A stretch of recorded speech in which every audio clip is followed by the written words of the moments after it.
X minus one divided x equal √3 হলে x square plus one divided x square equal কত?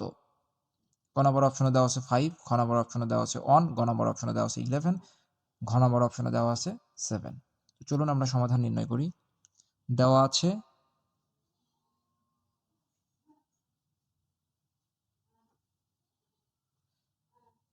X minus one divided x equal √3। আমাদের নির্ণয় করতে হবে x square plus one divided x square. এটাকে আমরা লিখতে পারি x square plus one divided x whole square, কারণ ওয়ানের উপরে স্কোয়ার থাকলেও মান অনই হয়, সেহেতু আমরা একসঙ্গে লিখে ফেললাম। তখন আমরা একটা সমীকরণ পাবো স্কোয়ার প্লাস বি স্কোয়ার। যদি আমরা এটাকে এ ধরি এবং এটাকে বি ধরি তাহলে স্কোয়ার প্লাস বি স্কোয়ার পাবো। স্কোয়ার প্লাস বি স্কোয়ারের একটা সূত্র পাওয়া যায়, আমরা সেই সূত্রে ফেলবো।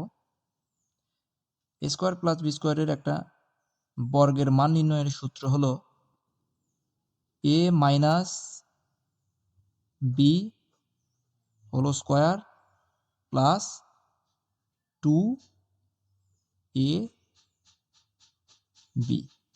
আমরা ax কাটতে পারবো, কারণ যেহেতু একটা ভাগ অবস্থায় আছে একটা গুণ অবস্থায় আছে, তাহলে দুটার মান ভ্যানিশ হয়ে যায়।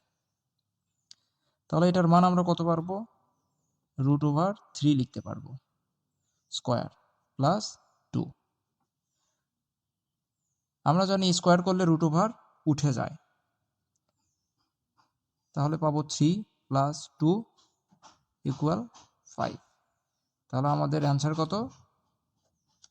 5, ক নাম্বার। আশা করি প্রশ্নটি বুঝতে পেরেছেন। ভিডিওটি ভালো লাগলে অবশ্যই লাইক কমেন্ট করবেন। ইউটিউব থেকে দেখে থাকলে চ্যানেলটিকে সাবস্ক্রাইব করবেন।